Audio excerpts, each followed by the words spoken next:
Welcome back to Carneades.org. Today we are going to be looking at Afrofuturism and the paradox of oppression. Now, today we're going to be doing a crossover between our series on Oscar Wilde's The Decay of Lying and our series on analyzing African philosophy. Specifically, we're going to be looking at the paradox of oppression. This is a paradox for the portrayal of oppressed groups in fiction and how the artistic and philosophical movement called Afrofuturism may be able to solve it. So, at its heart, the paradox of oppression arises due to the conflict between aesthetic realism and aesthetic functionalism. Check out our videos on those positions if you're curious. Specifically, the claims that art should accurately depict the real world made by the realists, and the claims that art should not cause harm or should actively do good made by some functionalists. The question arises around artistic depictions of groups that are oppressed or marginalized in modern society.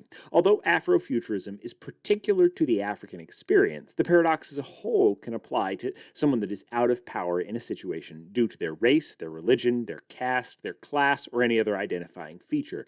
And we're going to make the case that Afrofuturism could be used to apply to this paradox, or the same tools could be used to apply to this paradox in all of those cases. So, how should you depict someone from a marginalized or oppressed group in a work of fiction? Do you portray society as it is, where such characters are oppressed, or as it should be, where they are not?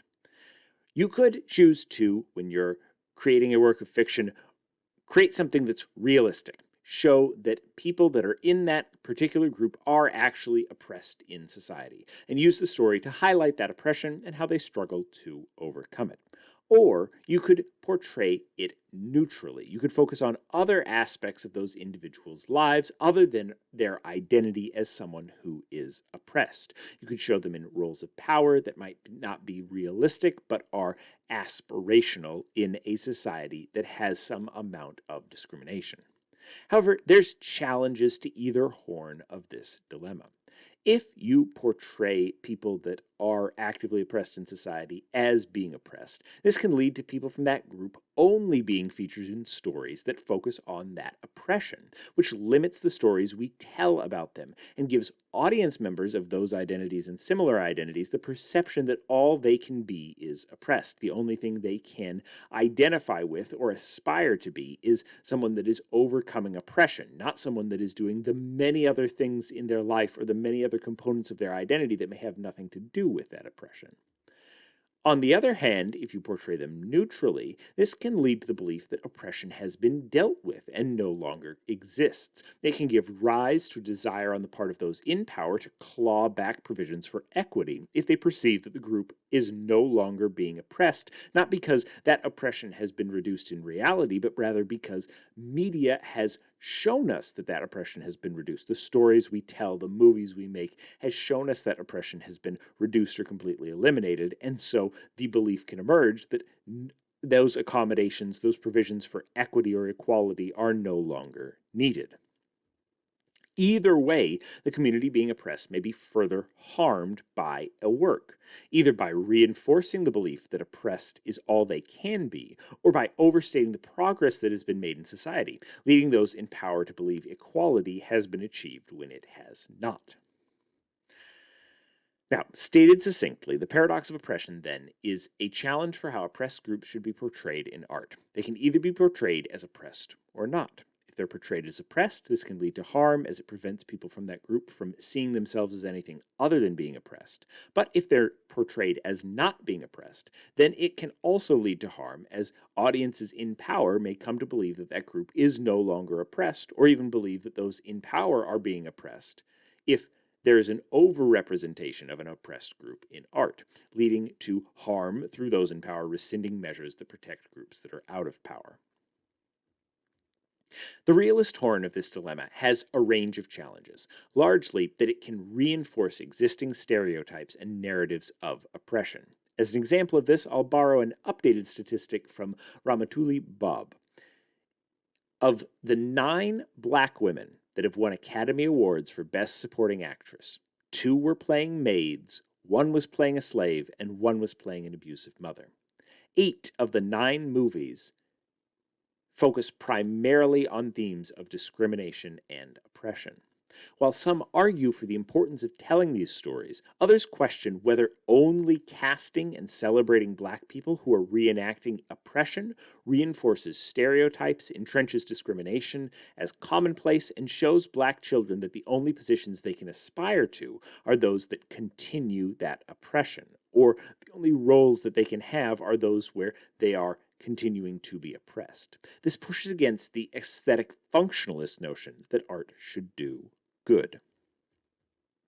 However, removing issues of oppression entirely can have an equally problematic impact. If modern portrayals of groups that continue to be oppressed ignore that discrimination, it can lead audiences to believe that discrimination is a thing of the past. It may lead those in power to believe that disparities in outcomes for oppressed groups are justified and simply due to a lack of effort or merit instead of systemic discrimination, because the people that they see of those oppressed groups on television or in the movies are actively succeeding and don't experience discrimination themselves. And so when those audiences encounter people with those identities out in the real world, they may say, oh, I saw people on television that could succeed. They weren't experiencing any discrimination, and so this discrimination must have been eliminated. These people, if they're not succeeding, it's because of some inherent moral failing on their own. Going farther, it can lead those in power to think that they are actually out of power. If those groups that are minorities or out of privilege are being overrepresented in media, and then use the power that they have to further oppress those that are actually out of power. Those that are concerned with this path might argue that stepping outside of art, we saw this in the political sphere in the US when, following the election of Barack Obama, the Supreme Court began to dismantle the Voting Rights Act, claiming that the provisions preventing discrimination at the polls had been successful and could therefore be revoked. Because there was a perception that success and progress had been made, and so the provisions for equality could be withdrawn. Aesthetic realists take issue with such a view, as it's not accurate, and might argue that the negative consequences follow from this lack of realism. Now, some might argue that this is in some ways a false dilemma, that a good artist can provide a sufficient amount of nuance in their characters to avoid either horn of this dilemma. For example, they could focus on a story that an oppressed group has come so far but still has so far to go. Focus both on the progress that's been made and yet the things that still need to be tackled. This avoids the neutralist issue of appearing to minimize continuing oppression while not solely telling stories of past oppression. However, such a view does continue to replicate the issues of the realist picture. If a group is still oppressed within a society, even if they're less oppressed than they used to be, only providing them with portrayals that replicate and reentrench that oppression will still be problematic. It's not to say that a well-nuanced story could do this. It's simply to say that there are many pitfalls that it may fall into, and any situation that's going to be replicating or reinscribing that situation of oppression may have some amount of harm associated with it. Now, a pluralist might object that the problem is not any individual piece of art, simply the fact that we prioritize a certain type of art over another. As long as we have a good mix of realist art to keep audiences grounded in the continued existence of oppression, and neutralist art that provides oppressed groups with a wider range of roles to play, not focused on their identity, neither negative consequence will emerge. However, this fails to address what I see as the central question here of how you as an artist can create art that addresses both concerns. Certainly you could be very prolific and create art that falls on both sides of that spectrum, but many artists fit into a particular niche or particular group, or simply don't have the time or energy to create many, many different pieces of art themselves. So how can an individual both provide hope for the future and allow people from an oppressed group to celebrate their identity in a way that's not focused solely on the past or on current trauma? Well, this is where aestheticism can perhaps point us in a helpful direction. One of the critical claims of aestheticism is that life imitates art, not the other way around. This concern should be seen clearly in the concerns raised against both the realist and the neutralist. We are concerned with presenting oppression as it truly is, because we're worried that people will imitate and perpetuate that oppression. But we're also concerned with presenting in art a world where people are devoid of a discrimination, lest people start believing that that is, instead of an aspirational world, the world that already exists. Another insight that the aestheticist can offer is that art should be more beautiful than life. This points us in the direction of the type of movement that might resolve such a dilemma: Afrofuturism. If you've not already, you should definitely check out our video on Afrofuturism, a wide-ranging movement in philosophy and art. We'll focus here only on the components of Afrofuturism that are useful in resolving this paradox, but there's much more to the movement that can be found over there. So, a key component of Afrofuturism is imagining a society embodying Black excellence in a possible future or alternative present, often through speculative fiction tools such as using sci-fi or fantasy. The country of Wakanda is a well-known such example, where a technologically advanced African society is imagined cloistered away in the heart of the continent. While works of Afrofuturism often focus on themes of discrimination, alienation, and oppression, these are often done through the tools of speculative fiction, so that it is not Black people that are specifically being oppressed, but perhaps alien races that are being oppressed. You have alien colonizers that are colonizing different planets, and you talk about the problems of colonialism, but through this perspective of aliens. You have discrimination between different mythical races, etc., meaning that the Black people in these stories need not be the ones who are the victims of oppression, and can in fact be playing a much wider range of roles, while the stories are still tackling those central questions that are key to a lot of Black experience around oppression, colonialism, etc. Afrofuturism addresses the concerns of a paradox in a number of ways.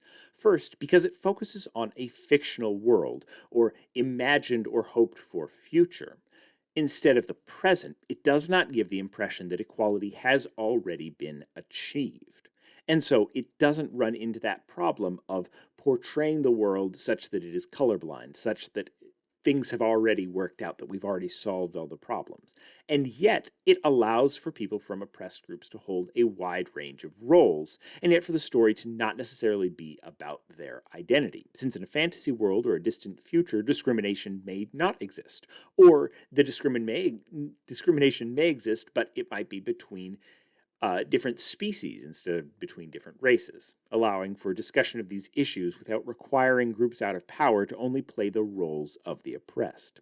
In this way, the author can choose to make the work about discrimination in a more abstracted way, while providing a space for Black characters that neither need to be seen as stereotyped oppressed characters defined only by suffering, nor as a neutralized generic person divorced from their own identity, or serving to excuse continued oppression by whitewashing over it as something that doesn't seem to happen anymore. Because we set it in a speculative fiction world, we're able to separate from both of those problems and both provide people with different opportunities to play and talk about different components of their identity while still being able to comment on existing discrimination.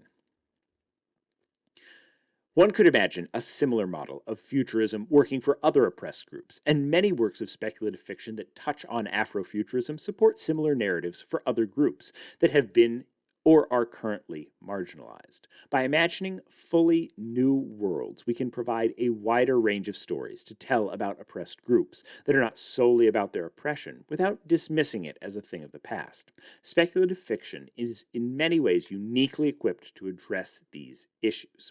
Body switching can explore gender identity. Sentient species with different senses or abilities can explore issues of disability. You can imagine a species that doesn't have sight or doesn't hear, but has a different set of senses and interacts with the world in a different way.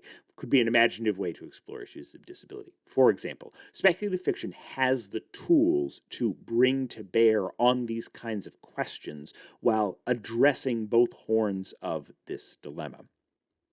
Now, there are a range of different objections that might be offered to this framing. First, one might be concerned with the idea that this is a paradox at all. From the aestheticist's perspective, for example, art cannot be judged either based on its morality or on its correspondence to reality, and so the concern is moot. For the aestheticist, at the end of the day, we shouldn't be concerned about whether or not art is doing good in the world. We might appreciate that life is going to imitate art, but for the aestheticist, the artist should only be concerned about creating something that is beautiful, not worried about its impacts on politics or oppression or morality in the world.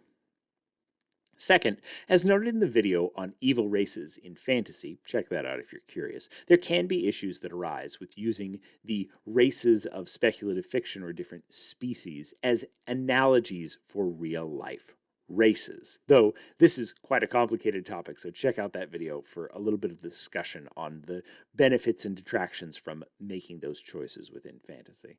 And finally, one might worry that such a view is overly prescriptive, that even if such pieces of art can have benefit, it's not the responsibility of any individual artist to address all of these concerns at once, and a sufficiently pluralist set of stories would resolve the paradox just as well. Perhaps to such a response, or to such a concern, the advocate of this position might say that this is not perhaps something that is obligatory, but something that's going beyond the call of duty, in the sense of making a piece of art that can address both of these concerns at the same time is doing something that is morally above and beyond, as opposed to something that's morally required, given the piece of pluralism that we may also want stories that are highlighting either the realist or the neutralist perspective as well. What do you think? Is this a real problem, or is art above moral critique? Could the techniques of Afrofuturism be a way to address these issues? And could these techniques be applied to other identities beyond race, such as gender or disability? Leave your thoughts in the comments below. And, of course, if there are any individual works of fiction you've seen that have used these particularly effectively, let me know below. Watch this video and more here at Carneades.org. If you like this video and you want to see more like it, please do subscribe, hit the notification bell, and as always, stay skeptical, everybody.